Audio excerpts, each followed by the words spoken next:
Nagbabalik po muli ang inyong lingkod at nagbabalita ng mga balitang dapat nating malaman dito sa ating bansa. Ito ang Balitang Pambansa. Atin ngang matutunghayan sa channel na ito kung ano ang nangyayari sa loob ng ating gobyerno at syempre tumutulong na rin sa ating mga mamamayan na malaman ang katotohanan dahil mayroon tayong karapatan na malaman ang tunay na nangyayari sa ating bansa. Ngunit bago natin panoorin ang balita, huwag niyo pong kakalimutan na mag-subscribe sa ating channel at pindutin ang notification bell para lagi kang maging updated sa ating mga bagong videos na ina-upload araw-araw. At sa ating mga solid viewers naman dyan ay maraming salamat naman po sa walang sawang pagsuporta.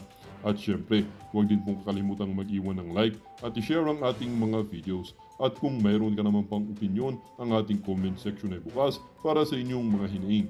Ito na nga mga kaibigan, ating panoorin ang buong video.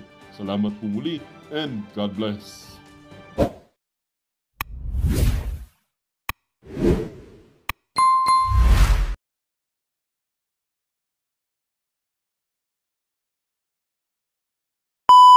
Presidente ha, pakinggan nyo pong munang mabuti at saka natin bibigyan ito ng komentaryo. In a senatorial debate, Attorney Vic Rodriguez again called on you to undergo a hair follicle test, citing the constitutional principle that public office is a public trust. Yo, teka, dyan muna tayo, okay? Eto, matagal na nating pinapangarap ito. Ang tagal na po nating sinisigaw ito. Mga Pilipino, ilang beses na po itong sinasabi sa social media. Mga vloggers, sinasabi rin ito sa social media. Even yung ibang mga politicians, pinagbibintangan si Marcos at hinahamon siya ng hair follicle test. At sa wakas, may naglakas ng loob tanungin si BBM patungkol dito. Kaya hindi ko alam kung sino nagtanong nito. Kung sinong malakas na loob na nagtanong netong patungkol sa hair follicle test. Baka bukas may kaso ka na kay BBM. Ay, alam naman natin itong mga ito. Pagka nababara, nagagalit. Pag hindi kayang sagutin, nagagalit. O, minamasama. Pero ay assume matangkad kasi yung nagtatanong.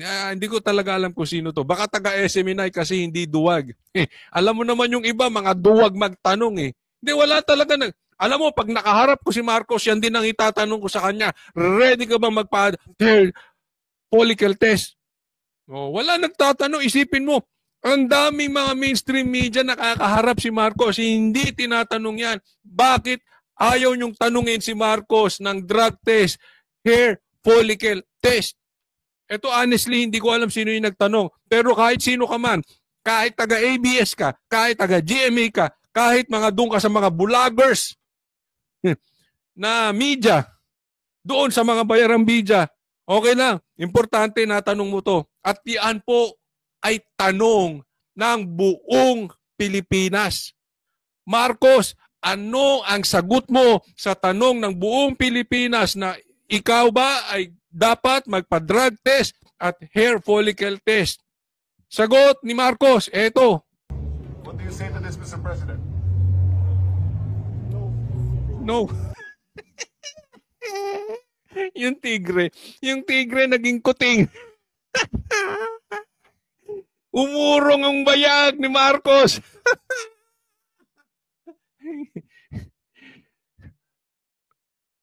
Laglag sa putikan si Marcos dito. Sa lahat. Ako hindi ko alam kung anong mangyayari dito sa nagtanong na ito. Baka kasuhan nito or ipaligpit ito. Lubog. Sa lahat ng tinanong kay Marcos, dito siya lubog. Sa lahat ng topic, dito iwas si Marcos. Wala siya nagawa. Tingnan niya ibang maka. No. Baka mamaya magbangagors yan mamaya. No. Why should I do that? What they say, public trust, public office, public has nothing to do with the follicle test. No. Public office and a public trust has nothing to do with the hair follicle test. Mali ka ron, Marcos. Sasagutin kita, mali ka ron. Kasi yung hair follicle test will test you kung addict ka o hindi. Pasimplehin na natin. We'll let the people know. We'll inform the people kung addict ka o hindi. At bakit natin dapat pagkatiwalaan ang isang presidenteng addict? Ganun kasimple yun, Marcos. So, kung ikaw ay hindi addict, hindi ka tumitira ng cocaine, hindi ka tumitira ng shabu, ano ba naman kung ikaw ay magpapa-hair follicle test? Anong mawawala sa'yo? Unless, addict ka nga. That is the problem. Pero sa sagot mo ngayon, wala ka ng kawala. Before, may duda pa ang taong bayan. May lusot pa yung mga vloggers mong bulok. Di ba? Bakit siya magpapadrug test? Bakit? Kailangan ba yun? Hindi lang umiimik si Marcos. Siyempre, ba't niya ngayon? Nag-no ka. Lubog ka sa kumunoy dyan. Can we blame the people, majority of the Filipino people, kung paniwalaan ka adik ka? Hindi natin sila masisisi. Kasi ayaw mo ng drug test, sumagot ka dyan eh. Simple. Ako tanungin mo akong drug test, basta sabay tayo, gusto mo araw-araw pa eh. Bakit? I am very confident not even once I took drugs. Prohibited drugs Newsep yan. Yung mga pangsipon. Ayoko talaga sa droga, sa totoo lang, kahit yung legal, yung pang high blood nga, ayoko eh. Yung sa sipon nga, sa ubo, unless mas malala, ayoko umiinom. All the more, yung mga illegal drugs. Lalo na kung cocaine. Lalo na kung sabu. Di ba? Simple eh. Sinong nilalang na Pilipino matatakot sa drug test kung hindi addict? Unless meron kang pinagtatakpan na kasamahan mong addict.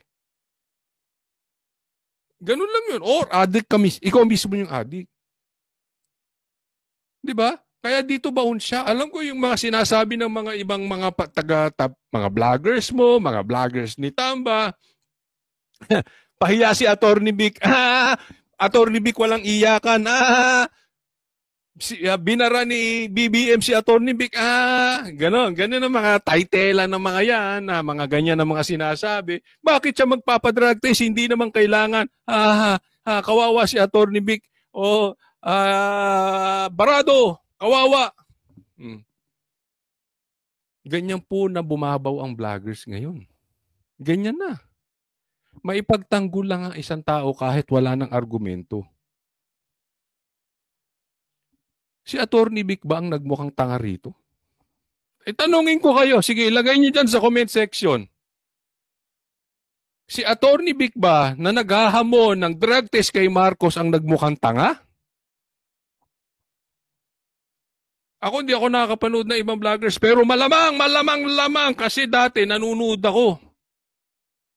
At yung takbo ng isip nila, ang takbo ng argumento nila laging ganun. Sige, honestly, kahit yung mga bashers, kahit yung mga makamarcos, sagutin nyo ko. Si Attorney ba nagmukhang tanga dyan? O si Marcos? Sige, kahit mga pulahan, sagot kayo. Di ba?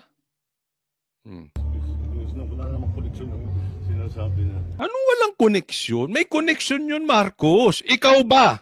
Papayag ka na ang magmamaneho sa anak mo adik? Tanong ko, Marcos, ikaw ba? Papayag ka ang security ng anak mo adik? Ikaw ba? Papayag ka na ang helper nyo sa bahay adik? Ikaw ba papayag ka ang magiging syota o magiging asawa ng mga anak mo ay adik? Kung yung driver nyo nga, hindi ka papayag ng adik eh. Yung presidente pa natin,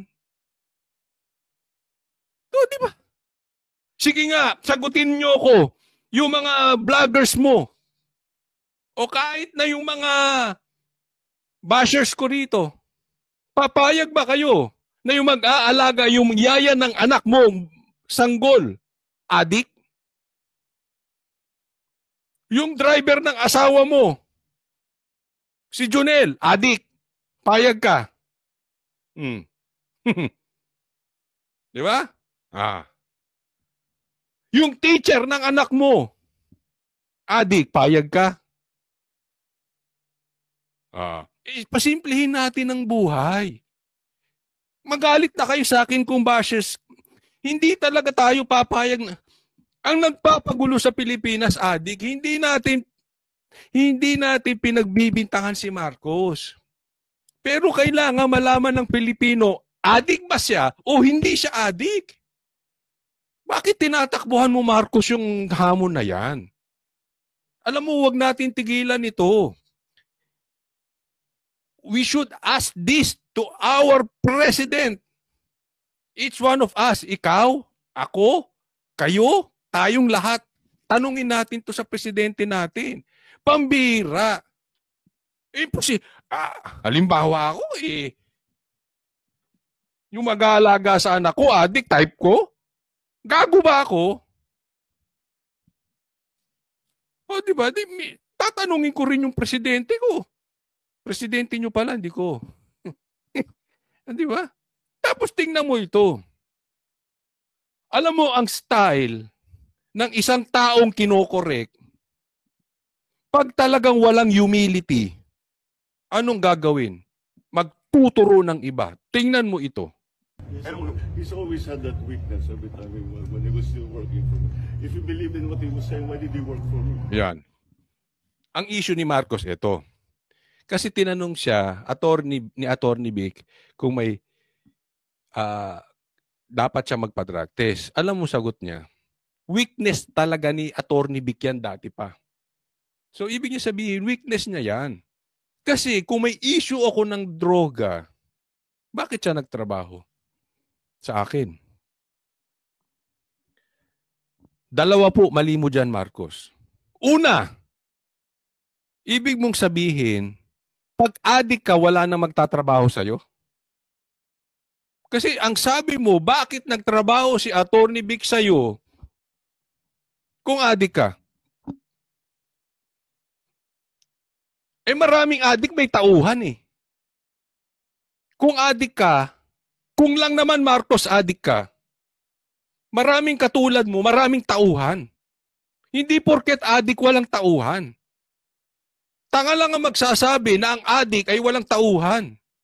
Maraming politiko, adik, maraming tauhan.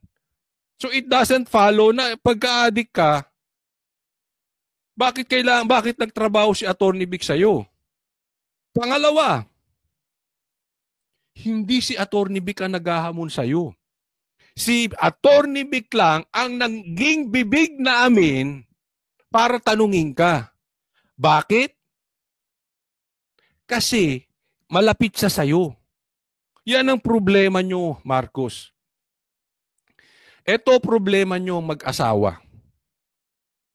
Ang mga malalapit sa inyo na tumulong sa inyo, katulad ni Attorney Vic, ni Pastor Kibuloy, hindi dapat tinatraidor. Dapat inaalagaan. Kasi ang katraidoran ay hindi galing sa Diyos. Kademonyohan po yan. Anong ginawa nyo? Trinaidor nyo si Attorney Vic, trinaidor nyo si Pastor Kibuloy. Maraming alam niyang mga yan. Pero bago tayo pumunta ron, idiin muna natin itong mabuti. Marcos, nakakalimutan mo. Matagal ng hamon ng taong bayan ng Pilipino yung drug test sa'yo. Matagal na sinabi pa ni PRRD na bangag ka. Actually, bago ka pa manalo, tanong na namin yan. Sigaw na namin yan. Drug test for all presidentiables. Lalong-lalo ka na. Kasi may duda kami na addict ka. Kasi sabi ni PRRD, and I choose to believe him, may nag-a-addict sa jet plane sa private jet at sa yate. And we think, posibleng ikaw yun. Kaya bago ka pa manalo, kakampi mo pa si Atty. Vic. Yung mga katulad ko, hinahamon ka na ng drug test. Alam ito, nung mga nabudol mo, na dating galit sa amin, na minumura pa kami, na ngayon kakampi na namin. Dahil na-realize sila na budol mo sila. So, this is not about Atty. Vic. Marcos, don't ever forget that. This is not about Atty. Vic. Matagal na naming tanong. Nagkataon lang. Dati kayong close. Kaya ako naniniwala ako. This is very good. Ini-engage na ni Marcos si Atty. Vic. Kung ako anak mo, sisisantihin ko yung political advisor mo. Yung tagapayo mo. Marcos, maling-mali ka, sumasagot ka. Kasi kada sagot mo, lumulubog ka sa kumunoy. Hindi ka talaga marunong sumagot. Sa totoo lang, laging laglag ang sagot mo. But anyway, on our part, gusto namin yun. Kasi lumalabas ang katotohanan. And I'm even challenging you. Sagutin mo nang sagutin si Atty. Vic dahil ako naniniwala ako. Maraming alam si Atty. Vic sa'yo. Engage mo siya. Sige, palagan mo sinasabi ni Atty. Vic. Papalakpak ako. Ay, again, hindi ko nilalagay sa alanganin dito si Atty. Vic. Kaibigan ko po siya. Kaklase ko pa siya. Pero I will never believe na walang alam si Atty. Vic sa'yo. Matagal kayo nagsama. That is impossible. Kaya ako natutuwa. Sige, barahin mo ng barahin si Atty. Vic. Sagutin mo siya ng sagutin. Dahil naniniwala ako, isa-isang ilalabas ni Atty. Vic ang baho mo. Go! Sige. I-isolate mo. Kaya nga sabi ko, grabe to. Nung napanood ko to, yari ito si Marcos. Lubog siya rito sa mga sinabi niya. Alam mo ko, ako si Sandro, babatukan ko yung political advisor mo. Babatukan ko talaga. Tas bukas wala nang trabaho yun. Mali ang tinuturo sa'yo. Mali. Nagkakalat ka na, Marcos. So, antay-antayin natin. Atty. Vic, we are calling on you. Eto na. Masaya ito. Matinding laban po ito. Eto, next topic po tayo. Patungkol naman ito kay PRRD. Meron na naman siyang maanghang na sinabi dito kay BBM. Eto. Pag-usapan natin yung mensahe ni PRRD. May mensahe si dating Pangulong Rodrigo Duterte kay Pangulong Bongbong Marcos. In this coming election, I hope that the President, kung marinig niya ako, bigyan na lang tayo ng, sabi ko, a fair shake of patas lang ang laban. Wala lang, he will not allow. Alam mo, doon lang sa patas ang laban.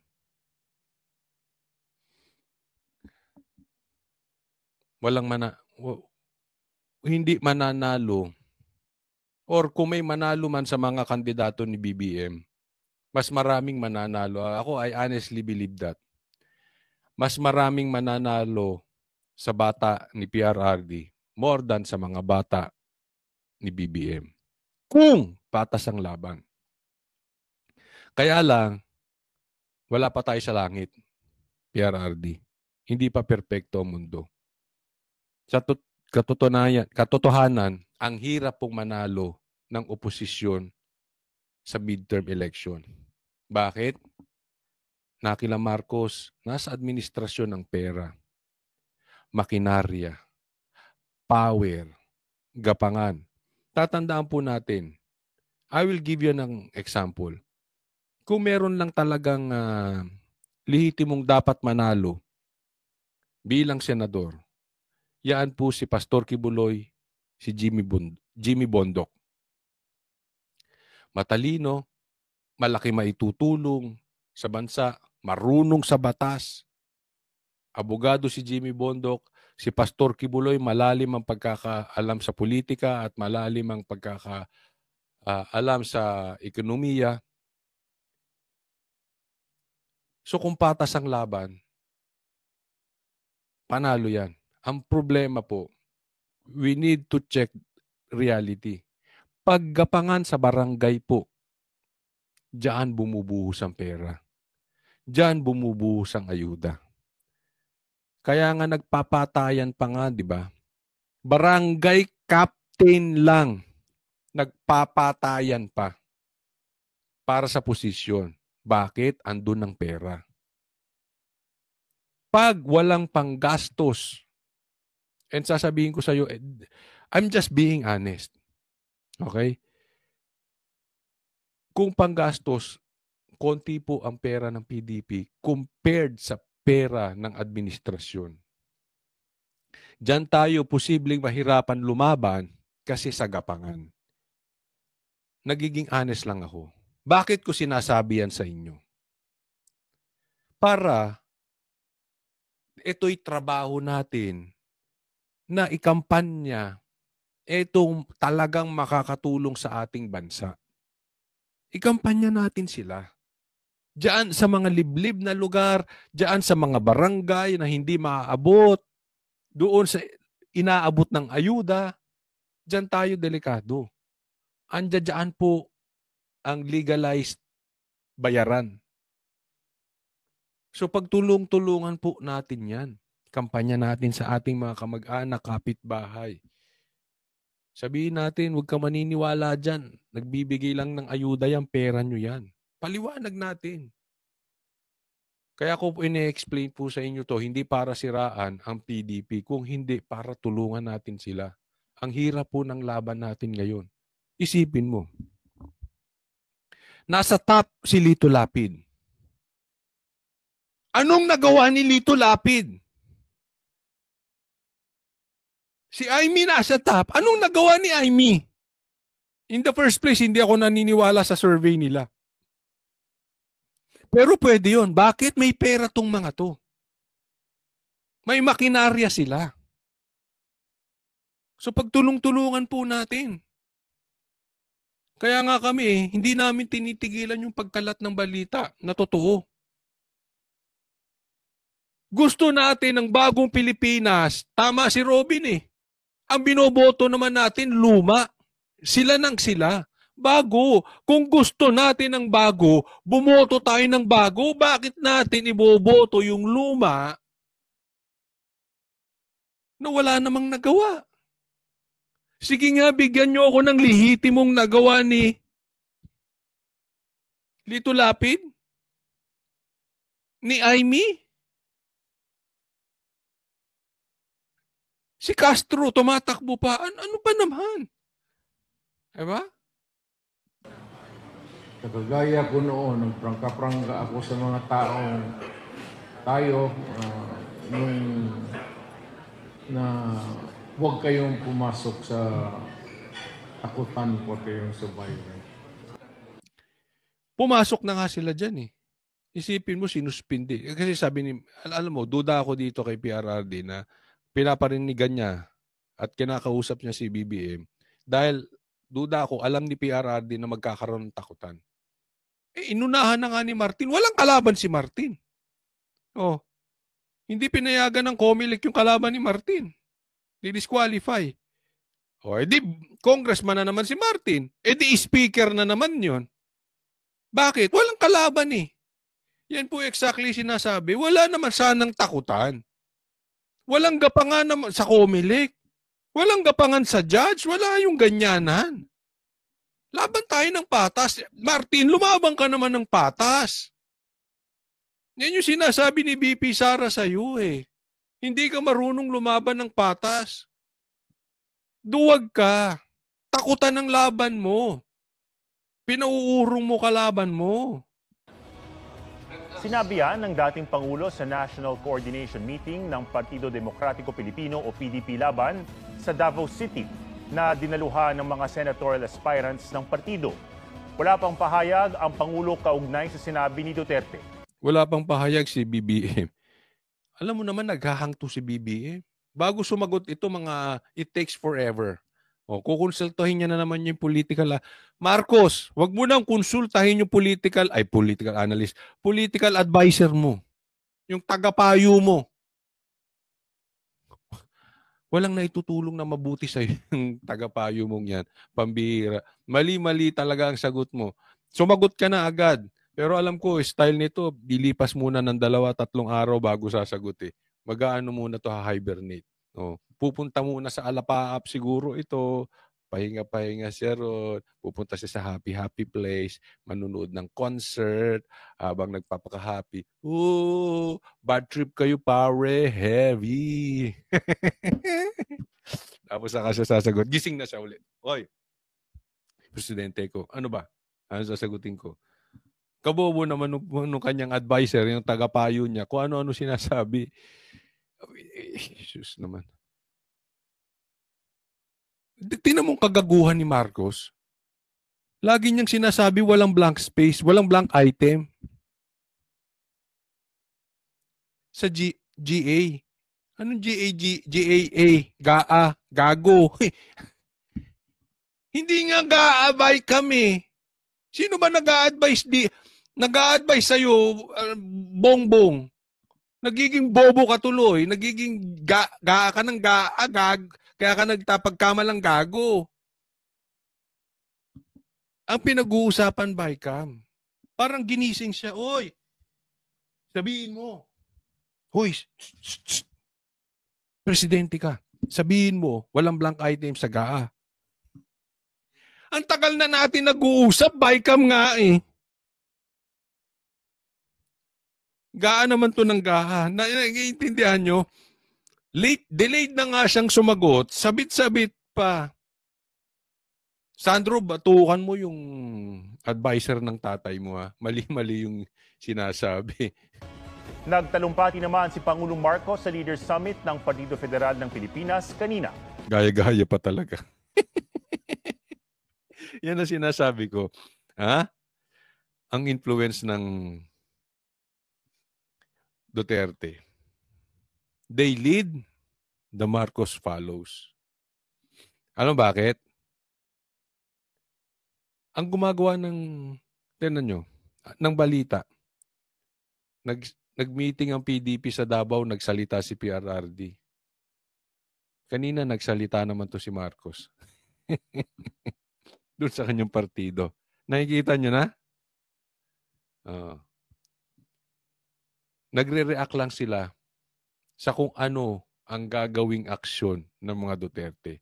Diyan pa lang kita mo na, the leadership, yung pangunguna ng Duterte, kakaiba talaga. Ito na raw ang huli nilang malawakang pagpupulong bago magsimula ang kampanya para sa eleksyon 2025. Bakit mamamatay na ba si Marcos? Ito na daw huli nilang pagpupulong. Ma-overdose ng ensimada? Huling Sa summit ang mga kandidato ng partido. Okay, next topic po tayo. Dito naman tayo, pag-usapan natin itong pag-usapan natin itong rally at nang tayo ay may pagtawanan. So comedy naman tayo, masyado tayo seryoso pagtawanan natin yung rally. Bukod sa rally sa EDSA Shrine, una na ring nangalampag ang ilang grupo sa People Power Monument. Inip na raw silang ma-impeach ang vice-presidente. Galawang makabayaran black. Di ba? Pansin mo ito mga komunista na ito. Ito makabayaran black. Ay, sarap yung pagtawanan. Ang balita ko, ang dami nyo raw, 250. Ay! BP Sara, mag-resign ka na. Magpa-impeach ka na. Dami nag-rally, 250. Nasa frontline ng balitang yan, si Marian Enriquez.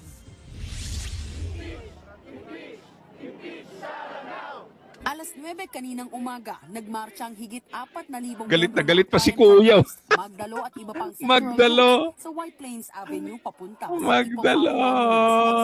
Sa dami ng dumalo, nagdulot ito ng traffic Sa daming dumalo. 250 yung dumalo, nag-traffic pa. Samantalang yung rally ng Iglesia ni Cristo na nilahukan ng marami pa grupo, milyon, hindi nag-traffic. Bobo talaga tong mga to.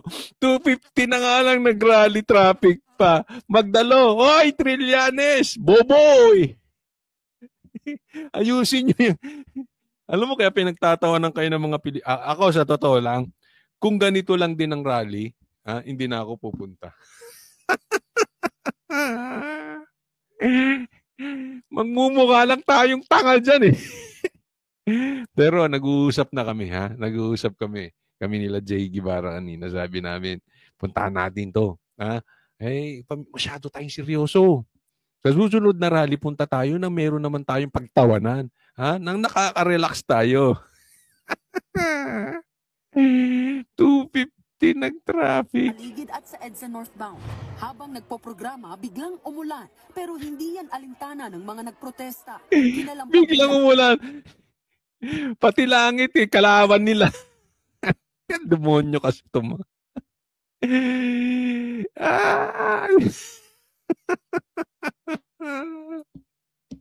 Parang tanga lang. 32 million yung bumoto kay VP Sara. Mas mataas pa siya sa presidente. Alam nyo ba, sa history ng Pilipinas, si VP Sara ang pinakamataas ang boto sa history ng Pilipinas. Tapos patatanggal nyo si VP Sara, 250 kayo. Ay, VP Sara, hindi kasi andito yung poster, di nyo makikita. Andito yung poster ni VP Sara, kausapin ko lang sa bagya. VP Sara, hoy! Kawawa ka naman, pinagre-resign ka ng 250. Ang liderato ng Kamara na aksyonan na ang mga inihaing impeachment complaint laban kay VP Sara Duterte. Anong petsa na? Dumaan ang Pasko, ang bagong taon, natapos pati Chinese New Year, pero hanggang ngayon, ang ating impeachment complaint ay natutulog pa rin sa Office of the Secretary General. Galawin na ang baso, panagutin na si Sara Duterte. Sino ba yun? Sino? Ito sino to? Ito yung si ano eh. Sino to yung gumaganap na ano? Yung gumagaya kay ano, kay Brother Eli. Sino yung gumagaya kay Brother Eli Soriano? Sino naman to mga sino naman yung mga pinag-interview ninyo? Pambira. 32 million yung gigibayin nyo. Ito yung mga pinag-i-interview nyo. Aquino daw ito. Basura na yung Aquino eh. Cory Aquino at Senador Ninoy Aquino na si Kiko Aquino D. present sa programa. Kabilang siya sa mga naghain ng impeachment complaint laban sa BC. Brad, anong tinitake mo? Nagtatanong lang ako kasi parang isang bulati na lang pipirma sa'yo. Ay, kumain ka naman ng bigas kasi sasabihin nila marami ka pang kakaining bigas. Again, para sa amin, guilty na guilty si VP Sara. Galit na galit si Brother Eli, Hindi si Brother Eli. Yung gumagaya kay Brad, ano pangalan nun? Si Basta nakalimutan ko. Pakilagay nyo nga dyan na maalala ko. Kiko Aquino D. Sino naman yan? Ayon yung house, sabihin nyo na tama yung pagpatay. Sabihin nyo na tama yung pagnamin. Akala niya naman natatakot siyang si VP Sara sa kanya. May bilang ba yan? Galit na galit pa. Akala mo may bilang siya. Yung paglulustay ng pera ng bayan, please hear the impeachment now. Do your jobs. May hiwalay na rally din sa Liwasang Bonifacio sa Maynila sa Ginawa pang dalawa, kakaunti na nga kayo, naghiwalay pa kayo. Para kayong mga loko-loko. Liwasang Bonifacio. Nung nagpunta kami nung rally na pinangungunahan ng INC, grabe. Dami talaga. Kahit saang anggulo mo tingnan, madami. Anong nangyari sa impeachment? Muna, ng taong bayan ayaw sa Magnanakaw Network Alliance o tama na. Giit nila. Huwag nang makialam si Pangulong Bongbong Ayan ang ayoko. Mamaya didiscuss natin yun. Marcos sa impeachment case. Hayaan daw na kumilos ang Kongreso.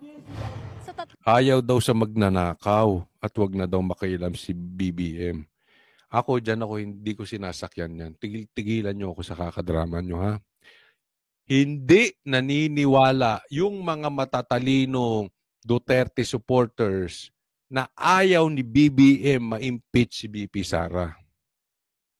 Na pinipigilan ni BBM ang impeachment ni BP Sara. Hindi totoo yun. Tigil-tigilan nyo drama nyo. Hindi po bebenta yan sa Pilipino. Ha? Gusto ni BBM, iba man ang sinasabi niya, gusto ni BBM ma-impeach si BP Sara. Kung ayaw niya ma-impeach si BP Sara, dapat hindi niya pinalamon dyan sa buhaya sa Kongreso. Running mate niya si BP Sara, hinayaan niya, parang niya itinapon dyan sa mga buhaya dyan. Tigil-tigilan nyo yan. Tigil-tigilan nyo yung kadadrama ninyo. Na kunwari mabait si Marcos at tayo niya ma-impeach si BP Sara. Ang sabihin ninyo, ayaw na mga mambabata, suportahan yan kaya walang pumipirma. Yan ang totoo dyan. Kasi kung may pipirma na 103 or 1/3 out of 304 or 305 na mambabatas, 103 lang pumirma, aakyat na sa Senado ang impeachment. Ang problema ni isa wala atang pumipirma. Siguro yung Makabayan Black lang, yung Makabayaran Black. Diba? Kaya tigilan nyo kakadrama nyo. Wala kayong suporta. Bakit? Kasi mag-i-eleksyon. At sila mismo, alam nila ang lakas ng Duterte. Huwag na tayong maglokohan. Mga politiko kayo, alam nyo ibig kong sabihin. Ang masama nito, ginagawa nyo tanga mga Pilipino. So tigil-tigilan nyo yung kakadrama nyo na ayaw at pinipigilan ni BBM ng impeachment. Long impeachment complaints na inihain laban kay Vice President Sara Duterte, betrayal of public trust, ang isang common ground for impeachment. Inilatag din nila ang anilang matinding pang-aabuso sa discretionary powers ng bise sa paggasta ng higit 600 million pesos na confidential funds ng kanyang mga opisina. Nauna nang sinabi ni House Secretary General Reginald Velasco drama. pa kung may ika-4 na reklamo. Sagot naman ng ilang kongresista. Eto na. Eto si Gutierrez, one rider. Anong naitulong niyo sa riders? Ang ginagawa niyong trabaho ngayon ay banatan lang si BP Sara. Challenge talaga ang timing at kung may numero ba sa Senado. It's not just a matter of impeaching a certain official. It's also assuring a conviction in the Senate. Most of them will be focused campaigning, no? Sa kanya nanggaling. Di ba? Kakampi nyo yan. Sinisiraan niya ng Duterte, yung mama na yan. Pero umamin siya. Nakafocus sa kampanya. Alam nila ang lakas ng Duterte. In the coming days. So that would also be a challenge. Ayon naman kay dating presidential spokesperson Salvador Panelo, walang-wala ang rally sa People Power Monument kumpara sa milyong dumalo sa peace rally sa Quirino Grande. Suplado talaga to si Atty. Panelo. Idiniin pa niya na walang binatbat yung rally ng mga nila Trillanes at sa mga Makabayaran Black. Trillanes! Malabo ka na talaga maging relevant, Trillanes. Wala kang kaka-influence eh. Ay nako, pero okay yan. Sige, diin mo pa, Panelo. Stand bilang suporta sa panawagan ng Pangulo na huwag ituloy ang anumang impeachment laban sa bise. Nagbabalita mula sa Frontline, Marian Enriquez. News 5. Mga kapatid, Ito lang sa akin, ha. Ito, huwag natin kakalimutan to. Araw-arawin natin to. Una, huwag natin kakalimutan, singilin sila patungkol dun sa blind items. May dapat managot dyan at ang presidente dapat gumalaw patungkol dyan. Napaka-importante po niyan. Huwag po nating papayagang iligaw ang issue. Pangalawa, ituloy natin ang panawagan sa drug test. Hindi si Atty. Vic lang ang sumisigaw niyan. Kailangan malaman